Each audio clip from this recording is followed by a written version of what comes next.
Allahu Akbar, Allahu Akbar, Allahu Akbar, Allahu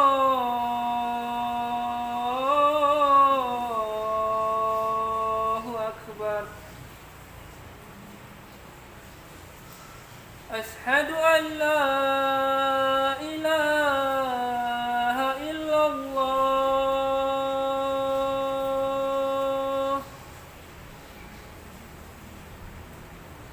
Ashhadu an la ilaha illallah.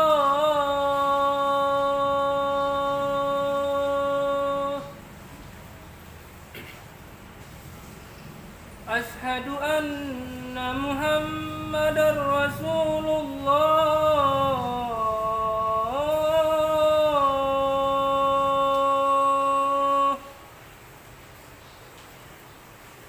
Ashhadu anna Muhammadar Rasulullah. Hayya 'alas salah.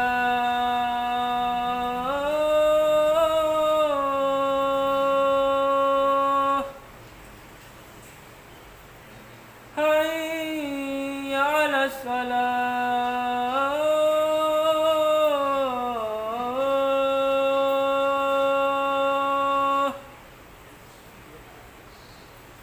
Hayya 'alal falah.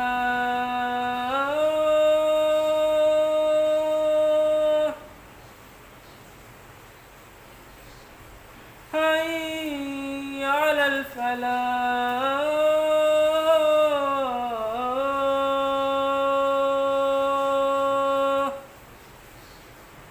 Allahu Akbar, Allahu Akbar. La ilaha illallah.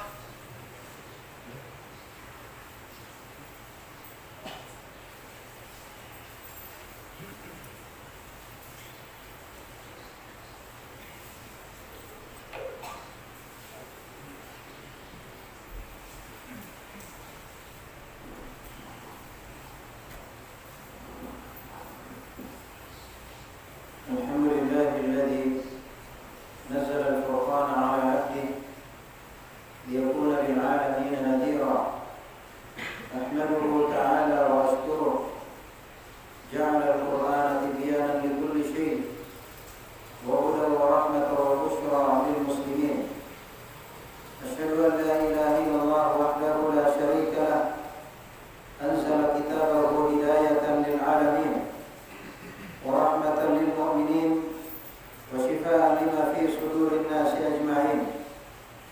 وأشهد أن محمدا عبده ورسوله الذي كان خلقه القرآن، يحل حلاله ويحرم حرامه ويعمل بمحكمه ويؤمن بمتشابه، صلى الله عليه وعلى آله وصحبه الذين ساروا على نهجه واقتفوا أثره وتمسكوا بهديه فعزوا وسادوا وملكوا وقالوا، ومن تبع هديهم ولازم سنتهم إلى يوم الدين.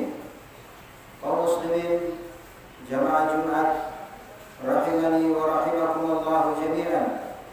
Pertama-tama marilah kita memuji Allah Subhanahu wa taala atas segala nikmat dan karunia-Nya kepada kita semua, di mana hingga siang hari ini Allah Jalla wa'ala masih memberikan kehidupan kepada kita, umur panjang, kesehatan, kekuatan, dan terlebih lagi Allah Subhanahu wa taala senantiasa menjaga kita di atas nikmat agama-Nya, sehingga kita bisa melangkahkan kaki ini menuju rumah Allah Jalla wa'ala untuk melaksanakan perintahnya sebagai kewajiban kita sebagai hamba-Nya.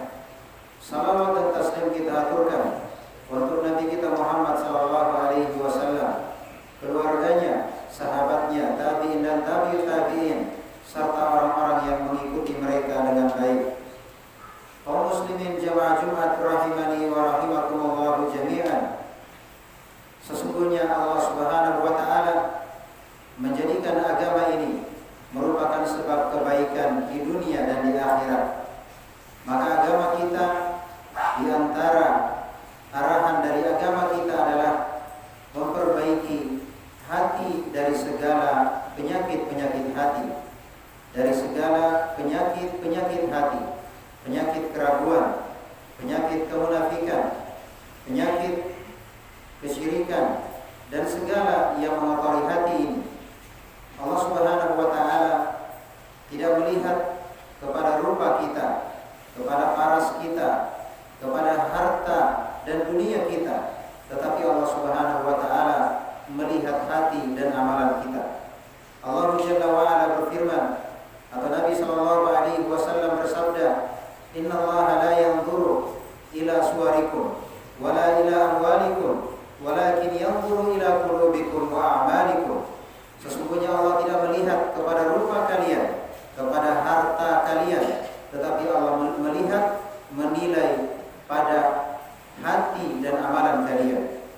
Dan baiknya hati, maka baiknya seluruh anggota badan. Bila mana hati ini baik, maka mata akan melihat hanya yang baik, telinga akan mendengar hanya yang baik, pikiran akan memikirkan hanya yang baik, demikian seterusnya. Bila mana anggota badan melakukan hal-hal yang tidak baik, itu pertanda bahwa hati kita tidak baik. Oleh karena itu Nabi sallallahu alaihi wasallam bersabda, "Ala wa inna fil jasadi mudghah, idza salahat salahal jasadu kullu, wa idza fasadat fasadal jasadu kullu, ala wa hiya al-qalb." Kata Nabi sallallahu alaihi wasallam, ketahuilah bahwa di tubuh itu ada sekerat daging. Bila dia baik, maka akan baik tubuh seluruhnya, dan bila ia rusak, maka akan rusak seluruhnya. Ketahuilah sekerat daging tersebut adalah hati. Oleh karena itu, hati ini ibarat raja, ibarat pemimpin pasukan terhadap pasukannya.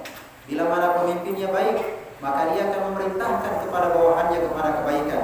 Namun bila ia rusak, maka dia akan memerintahkan bawahannya kepada kerusakan. Dan keselamatan pada hari kemudian, hanyalah orang-orang yang memiliki hati yang selamat, selamat dari kemunafikan, selamat dari kesyirikan, dari kebid'ahan, dari berbagai macam keraguan tentang keimanan kepada Allah Subhanahu wa taala dan seluruh rukun iman dan apapun yang diimani dari agama ini. Oleh karenanya Allah Subhanahu wa taala berfirman, "Yauma la yanfa'u malun wala banun illa man atallaha biqalbin salim." Hari yang tidak bermanfaat lagi harta dan anak-anak kecuali siapa yang datang kepada Allah dengan hati yang selamat. Oleh karenanya tentunya perlu untuk mengetahui bagaimana tips, bagaimana langkah-langkah agar memiliki hati yang lembut, hati yang hidup, hati yang dekat dengan Allah Subhanahu wa taala. Yang pertama adalah tentunya keimanan. Keimanan artinya semua yang datang dari Al-Quran dan Hadis sesuai pemahaman para sahabat ridwanullahi ta'ala alaihim, kita mengimaninya, kita mempercayainya, kita membenarkannya, kemudian kita mengucapkannya dan kita mengamalkannya dalam kehidupan sehari-hari, maka tentunya hati kita akan hidup dan mudah menerima kebenaran. Kemudian yang kedua yaitu membaca Al-Quran. Di antara sebab kelembutan hati, hidupnya hati, yaitu dengan sering membaca Al-Quran. Jadikan rutinitas harian kita yang mengawali hari kita dengan membaca Al-Quran, walaupun satu lembar, walaupun kadang satu halaman. Yang penting kita mengawali hari kita dengan membaca Al-Quran. Jangan sampai Al-Quran itu hanya rapi di lemari kita. Jadikan rutinitas kita membaca Al-Quran. Allah Subhanahu wa taala berfirman, "Afala yatadabbaruna Al-Quran am ala qulubin aqfaluha?" Tidakkah mereka mau mentadabburi Al-Quran, membacanya dengan penuh menghayati, dengan penuh penjiwaan? Am ala qulubin aqfaluha, ataukah di hati itu ada gembok yang mengunci? Maksudnya ketika seorang berat membaca Al-Quran, maka tanda hatinya terkunci, tanda hatinya mati, tanda hatinya keras. Kemudian yang ketiga, di antara sebab kelembutan hati, yaitu adalah duduk dengan teman duduk yang baik. Karena teman sangat memberikan pengaruh bagi seseorang.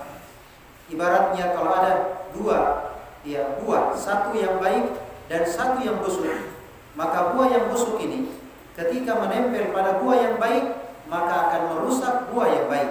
Demikian pula manusia ini ketika dia berteman dengan teman yang jelek di lingkungan yang jelek, maka dia bukan memperbaiki, dia bukan mewarnai, tapi dia akan dirusaki dan dia akan diwarnai.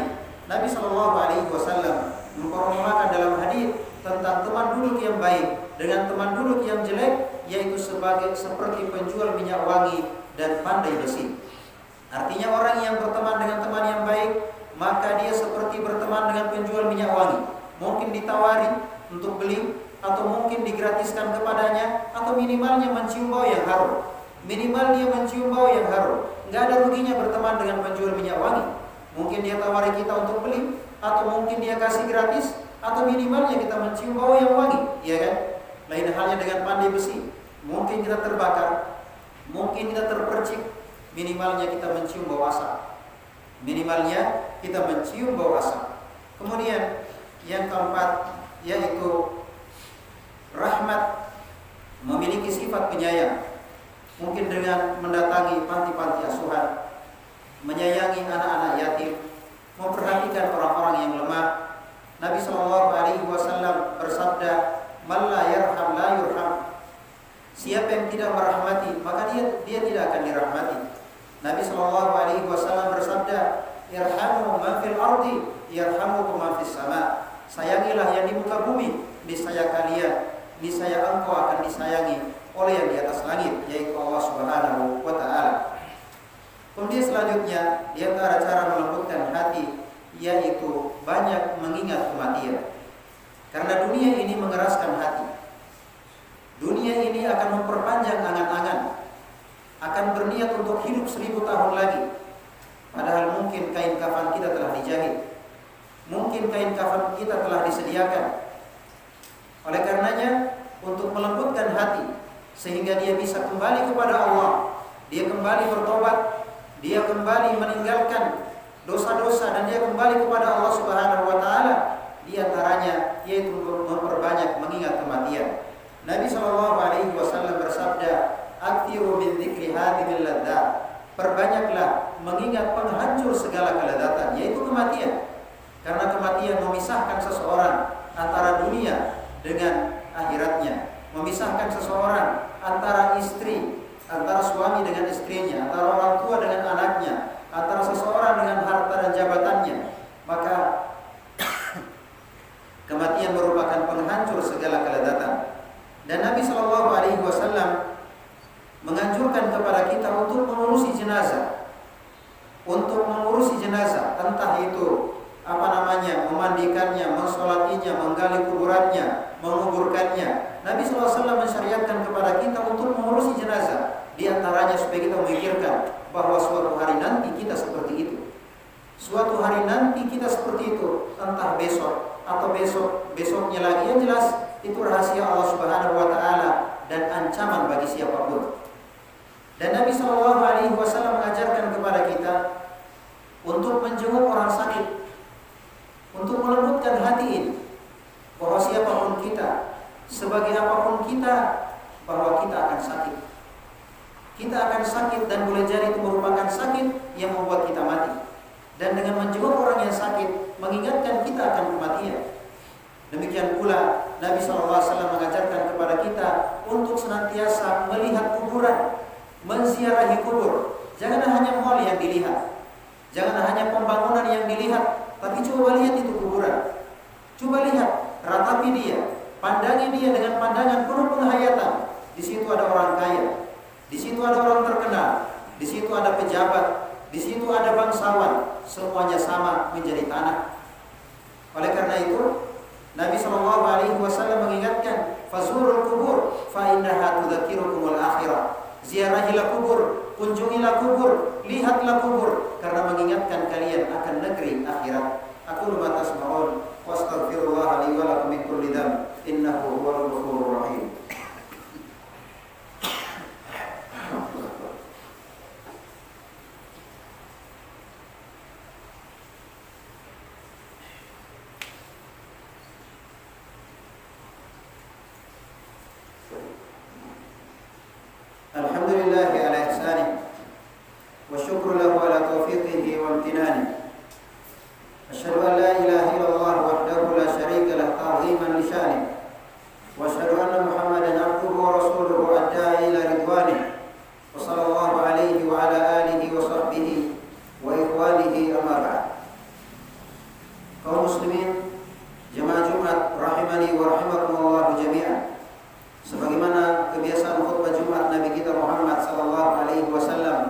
beliau berkhutbah dengan 2 kali khutbah.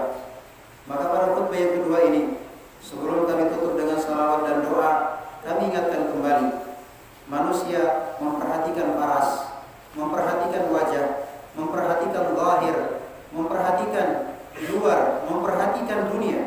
Namun Allah Subhanahu wa taala melihat hati kita. Bagaimana keimanan kita, bagaimana keyakinan kita, bagaimana kepercayaan kita, dan bagaimana pembuktian kita akan agama kita, akan keyakinan kita, akan keimanan kita. Jangan sampai itu hanya KTP, jangan sampai itu hanya pengakuan, jangan sampai itu hanya ucapan di bibir, tidak ada pembuktian. Oleh karena itu, bila mana iman ini benar, maka akan memperlihatkan yang benar. Bila mana iman ini benar, bila mana iman ini benar, maka tentunya dia akan tunduk terhadap perintah Allah Subhanahu wa taala dan dia meninggalkan larangan-larangan Allah Subhanahu wa taala. Innallaha wa malaikatahu yusholluna 'alan nabi ya ayyuhalladzina amanu shallu 'alaihi wa sallimu taslima. Allahumma shalli 'ala Muhammadin wa 'ala ali Muhammad kama shallaita 'ala Ibrahim wa 'ala ali Ibrahim innaka Hamidum Majid. Wa barik 'ala Muhammadin wa 'ala ali Muhammad kama barakta 'ala Ibrahim wa 'ala ali Ibrahim innaka Hamidum Majid. Allahumma inna nas'aluka ilman nafi'a wa amalan mutaqabbala wa rizqan thayyiba wa qalban khashi'a wa da'watan mustajaba. Allahumma arina al-haqqa haqqan warzuqna ittiba'ah wa arina al-batila batilan warzuqna ijtinaba. Allahumma ighfir lana wa liwalidayna warhamhuma kama rabbayna shighara. Rabbana hab lana min azwajina wa dhurriyyatina qurrata a'yun waj'alna lil muttaqina imama. Rabbana hab lana min azwajina wa dhurriyyatina qurrata a'yun waj'alna lil muttaqina imama. Rabbana atina fid dunya hasanah wa fil akhirati hasanah wa qina adzaban nar. Ibadallah, innallaha ya'muru bil 'adli wal ihsan wa ita'i dzil qurba wa yanha 'anil fahsya'i wal munkari wal baghi ya'idukum la'allakum tadhakkarun.